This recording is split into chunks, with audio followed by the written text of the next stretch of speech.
Hello everybody, welcome to your Daily Pop. How's everybody doing? Happy Sunday. Busted out some of my gorgeous Colette Baron Reid cards. So we have Woodwives about adaptability, overflow, overwhelm, and plenty.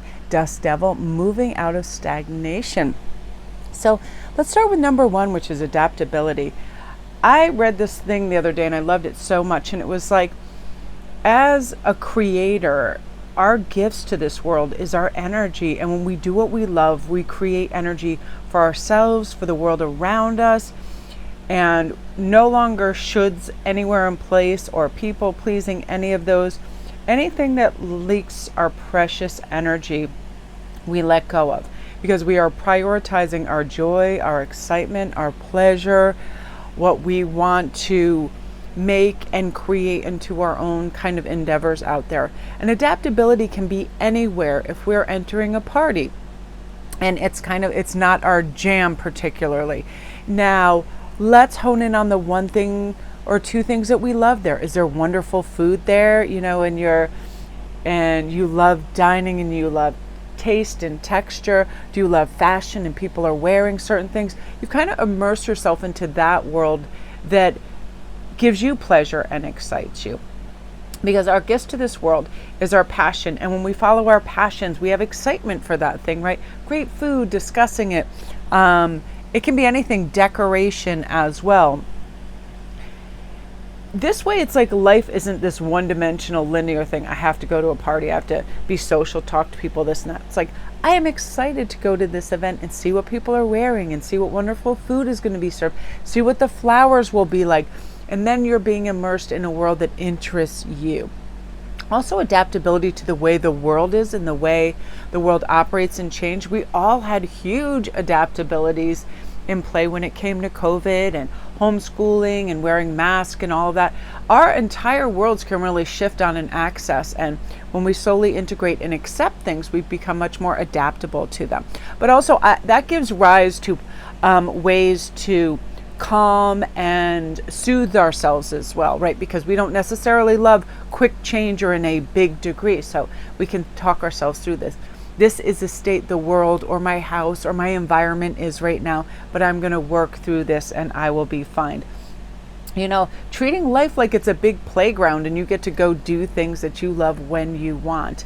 I'll share this thing yesterday with you. I was just about to go to bed and I was reading and I was like, what is going on with my neck? My neck muscles hurt, and I felt this bump, like it was bigger than like a mosquito bite, and it was kind of hard, and I almost freaked out because I was like, I'm not allergic to anything. Nothing ever happens to me weird physically. I never get lumps, bumps, rashes, or anything like that. So I was like, wow, this is a hard lump. It was almost like a bone was pressing, and I was freaking out. All of a sudden, like a million things ran through my head, and I was like, I turned the page very quickly back to adaptability of, dude, people get, mosquito bites or whatever the heck that is. It's like, you are not going to adapt, put some of this great Germaline lotion on it and just stop that kind of thinking. Because how sometimes we can like catastrophize. I have this thing that does really scare me because I do know a few people that were bit by ticks and they developed Lyme disease. So I started to go down that road and then I was like, stop, take a deep breath, you feel fine, get back to earth, adapt to the circumstances and get over it. And that happened. It was like one of those things where I was like, my kind of gift in that moment to myself was my wisdom. I could see other things inside myself that I realized why I might want to jump to some kind of like scary conclusion, because, I have had close friends that have, had serious issues with that. And I was like, relax, that's not even what that is. Go have, Ian look at it really quickly, make sure there's nothing there, because it was right in the back of my neck where I couldn't see. I'm like, everything is fine. So I love that. So it's just one of those things. And I want you guys to do that for yourself. If you ever encounter, like you have anything like a sharp knee pain, ankle pain in your hands that, we don't catastrophize and go into that. Oh my God, I have arthritis. Oh my God, I have whatever. It's so easy to do if we're in that state of mind, to just pull yourself in and say, all is well, my body heals, I'm capable of looking at this rationally. And that'll bring us into this overflow, this overwhelm and plenty. This can be two things. I feel like in our lives, we welcome things in, right? We're trying to manifest this, all the things that make our lives better, make it more interesting, all of this. But I feel like the truth of the matter is, when we are trying to manifest something, we have that singular vision and we pull it in, that we really do have gratitude and we cherish it and we show it reverence and we thank the universe and we thank, when I begin with that with everything. I have this cute little fat stray and I love him so much, and he's very shy and he sneaks into the onto the back porch and tries to eat very quietly the food I leave out for all the feral cats or whoever wants to show up. The birds love it, everybody loves it. And when I went in the kitchen and I was just making a little racket, making my coffee, he ran away and I saw him run across the lawn. I was like, oh. So I put out, what I do is I take this thing and I just spray it across the patio, and then he comes and he eats little bits on the patio, and just watching him. And that is something that I feel like fills my life with plenty and is abundance. It makes me feel so good that I can afford food. I can feed cats. They come and visit and I get to watch the interplay of them with the other animals.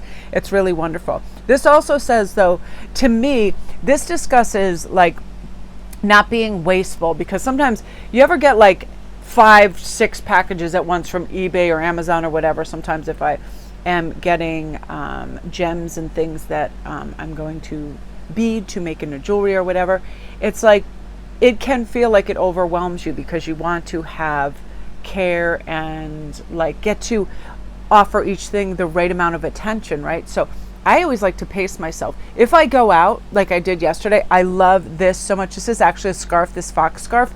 And I said, I'm going to get my nails done. Ta-da!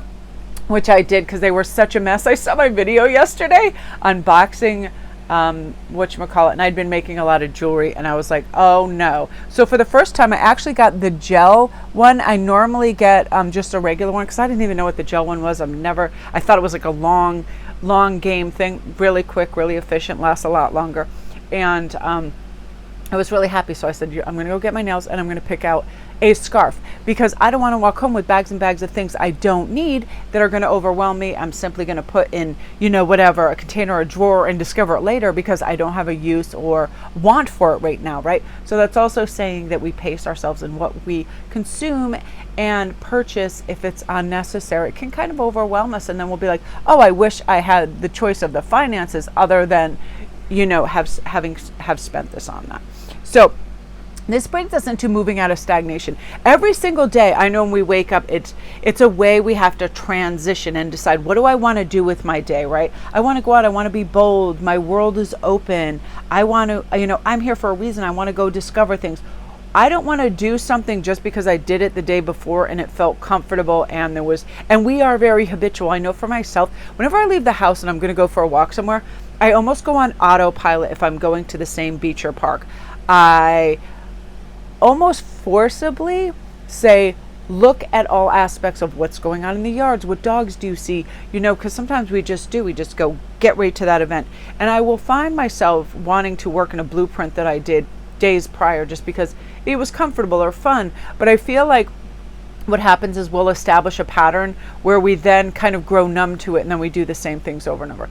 But I do feel like routine is healthy. I do feel like eating well, going and exercising, and if we make something like a routine, we tend to just go do it, especially if it's good for us. Go to the gym, same time. Hagen and I have a rhythm of when we go to the gym and go do that. And when we like also in our natural cycles to do things that are good for us, right? But ask yourself right now, this is quite easy, just say, what am I doing right now that isn't working for me? And I feel like our emotions are our superpower right now. We're here to feel it all, the highs, the lows. We're going to go on a journey of emotion every single day. What brings us up and gets us excited? And when do we not like abrupt change? Like, I know if I am home and I'm working throughout the day and reading and relaxing, I then don't like to go out at 4 or 5 in the afternoon. I feel like my body has gone into a state of like relaxation and homebodiness that I like. And then if I have to go out and pick something up, I don't feel like that's so invited into my routine.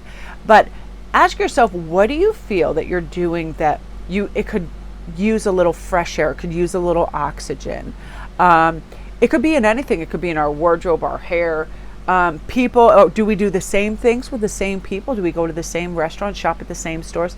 Mix that up. I know something just was so wonderful the other day when they opened a new mall in a couple towns over. I went in there and everything was so bright and beautiful. They had the best coffee. It was absolutely amazing. Yesterday I had a nice moment where I said, I'm going to go to a different place in the mall and go pick up a soda and say hello to this gentleman. And we had the best conversation. He was 1 hour away from ending his fasting.